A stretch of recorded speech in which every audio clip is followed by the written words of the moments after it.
Hi, it's Mark Marmer from Signature Electric. We're at something very interesting. This is Truck World, and trucks have started to electrify. We're just here in front of the Lyon Electric booth. We thought we'd start here. This is a Canadian manufacturer, and we'll see if we can get somebody to chat with us for a couple of minutes from Lyon Electric. I'm here with Brian from Lyon Electric, and this was sort of a natural first stop for us. Lyon Electric's well known here in the Canadian market. At least to us, they're well known. And this is a company that's specializing in all electric vehicles. So I don't have to ask if they have something electric.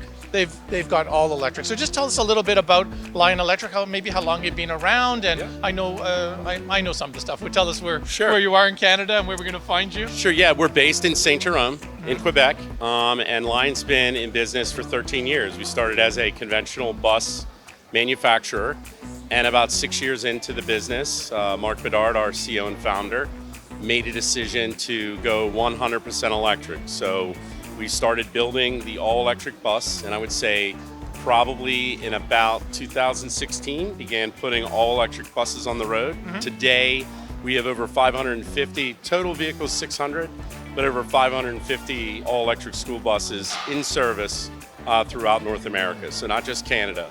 So that is where Lyon began. When we converted to all electric, we made a decision to be completely dedicated to all electric. So buses in the industry, most of the other all electric buses that you see are actually by conventional diesel manufacturers. So the electric buses that they produce are a component of their total production. At Lyon, 100% of our production is all electric in terms of school buses. And about a year and a half ago, 2 years ago, Lyon decided to embark on the truck business. Essentially, a school bus is a Class 7 chassis. What we're standing in front of is a Class 6 chassis, but we build them from the ground up, purpose-built for all electric, and made the decision that if we're going to build Class 7 chassis and put yellow school buses on them, we might as well build trucks. So that's the start of the truck business. And today, this vehicle is in inventory. We're delivering it today. There's a number of them on the road, and it's performing admirably. It's a fabulous product. Exciting times to be at this show. That's great. A lot of things caught my attention there. The idea, first of all, of trying to be all electric. And the idea of school buses, I think, is brilliant. I mean, it seems like that's exactly where you wouldn't want to have fumes. These school buses sitting in front of the schools waiting to pick up your kids. Correct. It just seems the exact opposite thing you want to do. So I love that idea. By the way, all other non-electric components on this truck are very similar to an ICE vehicle, a conventional Class 6 vehicle. The benefit of that is that for warranty work, service work, regular mechanics who are working on ICE vehicles can work on the major components of this vehicle, and then Lyon can actually train them to work on the electric components on the vehicle. But in essence, we can put the componentry where it needs to be for optimal use of the vehicle instead of trying to place it where it can fit after someone's removing other components that are tied to a diesel vehicle. Right. This is exactly what we see in cars. As soon as you look at underneath the back seat, stuffed into this corner, and I understand that that's an idea that they could do. Right, I've already got this body built. If I could just shove everything in, but I do think starting from scratch makes a lot of sense. So I know the ones that we did for Bolt Logistics, they've got operate trucks in Montreal. They've got trucks, of course, the ones we hooked up in Toronto, and I know they got trucks in Vancouver. So how are they managing in terms of service of these vehicles? Are you going to provide local people to help service these vehicles? We will. We have 11 experience centers throughout North America.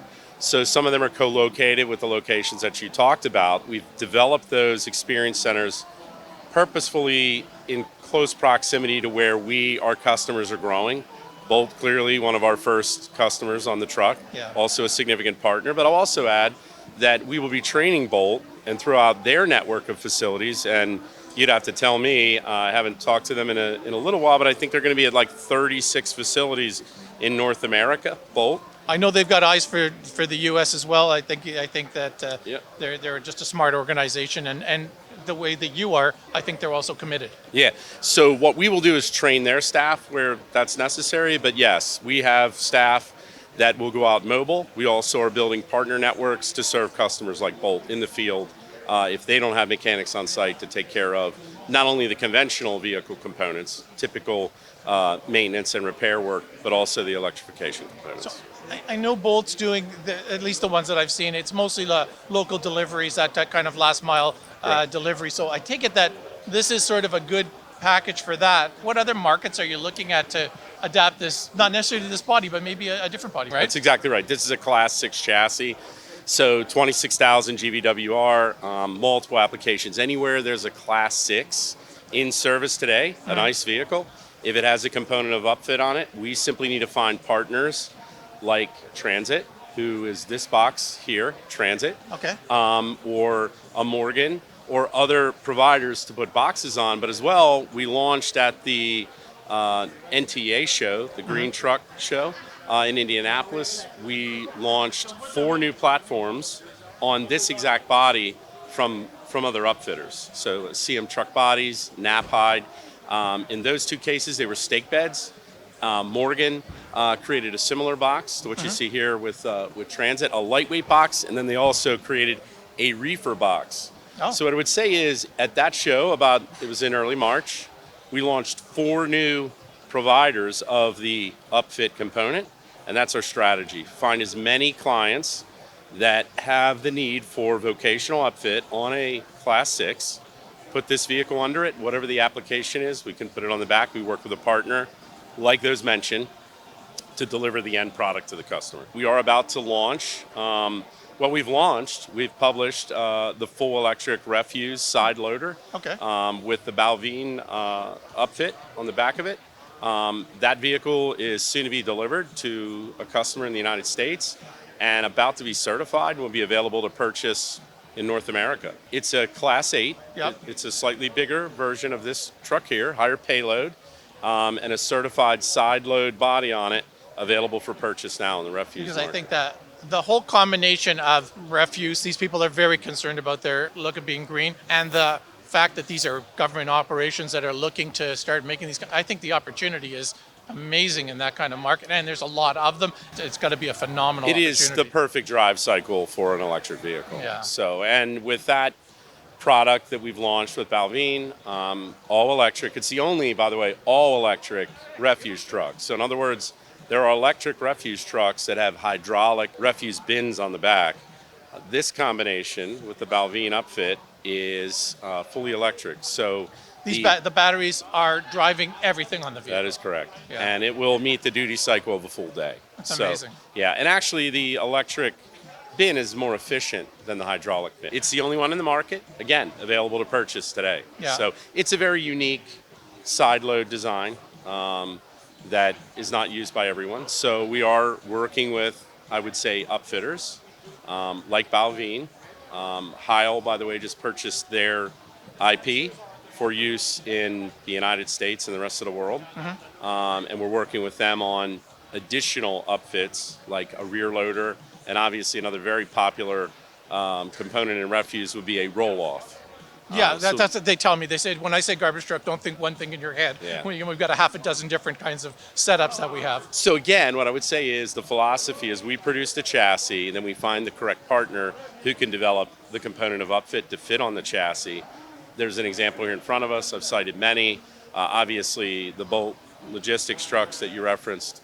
Yeah, they I think apply the as well. one that we saw was just a bit, they've got small, just a bit smaller than this from what I could remember. With a lift gate. Mhm. yeah. But it is a transit body as well. It's not Oh. this body, it's an alternative. Yeah, no, that's great. It was a very interesting job for us. It's good for us to have an opportunity to be in. We were with Siemens for the installation of the charging equipment. Of course, that's our end of it anyways. Okay. We get customers coming from all different places, so sometimes they maybe want to know about a truck. So if we've got a right connection, sometimes we can put everything together into a package for a customer.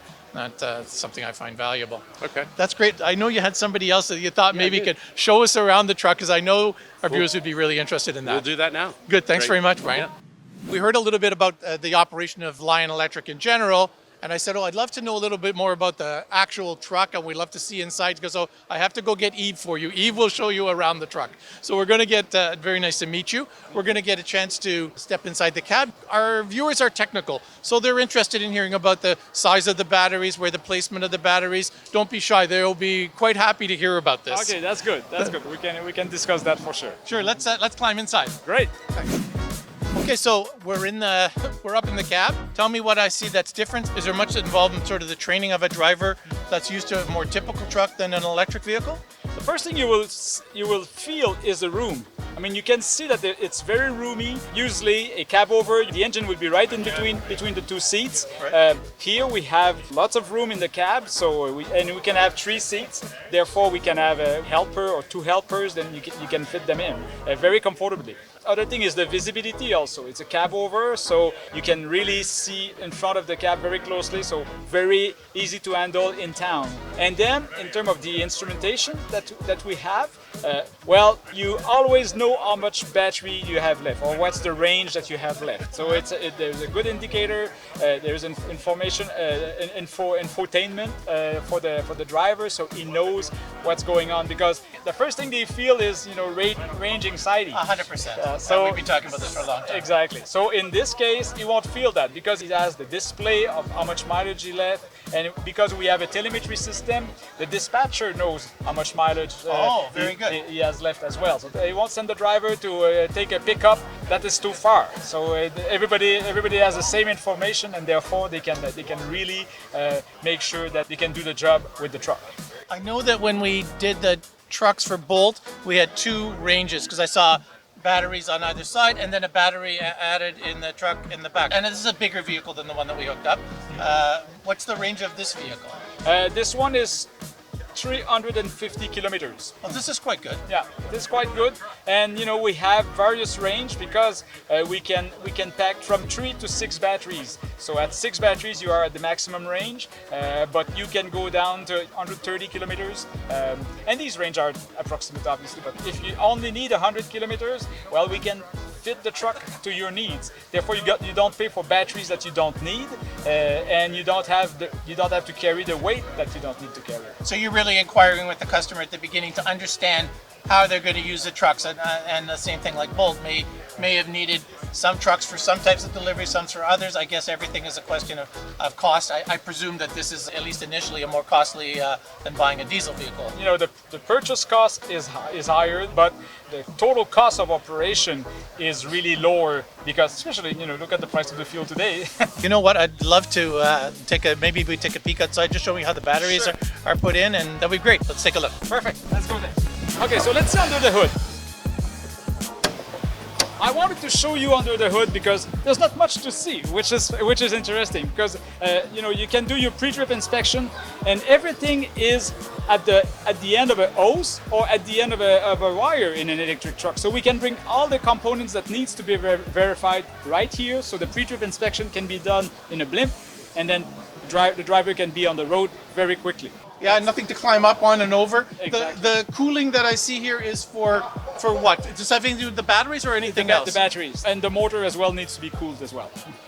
And you can see it's a very comfortable truck. People see cab over sometimes and they may think that it's going to be shaky and so on. First, you saw that there's no engine between the driver. Yeah, absolutely. And the cab is supported by 4 balloons at 4 corners. So it's very comfortable.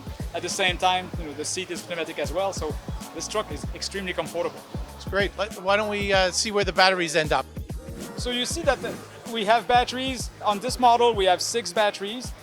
They are cooled, so you can charge them faster because of this, and the longevity of the battery will be longer because they are cooled. They are not naturally cooled. They are liquid cooled, actually. And are we able to, when we're using the batteries in the winter, like we see in cars, are we able to pre-warm the battery pack, bring it up a little bit? Is that a possibility as well? Definitely, you can pre-warm the batteries, you can pre-warm the cab, so when you leave, you don't use energy just to warm up the batteries in the cab. The truck is already up and running, the windows are cleared, and then you just, up you go, and you use the batteries to power the truck and not to warm up the battery. Do we still have the cold weather range issue that we have the truck the same as we have in the cars? A lot less, because if you drive an electric car, you know the size of the cab of your car compared to the size of your battery. Right. Here, look at the size of the batteries compared to the size of the cab. So it's really about warming up. When you put on the heater on your car in winter, you see the range going down. On this truck, you won't see that much. There is a slight difference, but maybe in the 10% range only. So Super. So this is 2 batteries here? there's 2 batteries here. They are BMW batteries. So 2 batteries here, we got 2 on the other side and 2 at the back. Let's go to see. In this case, we have 6 batteries on this truck, so we have two on both sides and 2 at the back. There's still room to have a tailgate if you need a tailgate. So Right. there's still room to have a tailgate as well. So And is this a pretty typical package a customer would, this is the kind of the amount of batteries they would get in terms of cost, or is everything is really custom? everything is really custom. You know, our job at Lyon is to make sure that we spec the truck with the right range. So we're not in the business of selling batteries. We're in the business of selling trucks. So we make sure that we can sell, we can have just enough batteries to do the job, and having the lightest and the cheapest truck as possible, but that will still do the job for you. Maybe a last thing, why don't I see where the charging port is? I just came around for a second to just take a look at where the charging port is. I see it's located up near the front. This number 1 makes sense to me. You can get the truck up close to the charger. We don't need a lot of cable, which is very important. So do you expect that most users are going to charge back at the location, at their central location, or there would be some that would be charging on the road as well? Most of the customers that we have right now are charging back home at the depot, mainly because, you know, in pickup and delivery, people work during the daytime and the truck is parked at night. But there is a possibility, and we will see more and more chargers on the road, so you can stop for lunch and then charge your truck, and then you can charge this truck, you know, fast charge in an hour and a half, or you can take the whole night to charge it. So it depends on the charger that you have or the location that you are.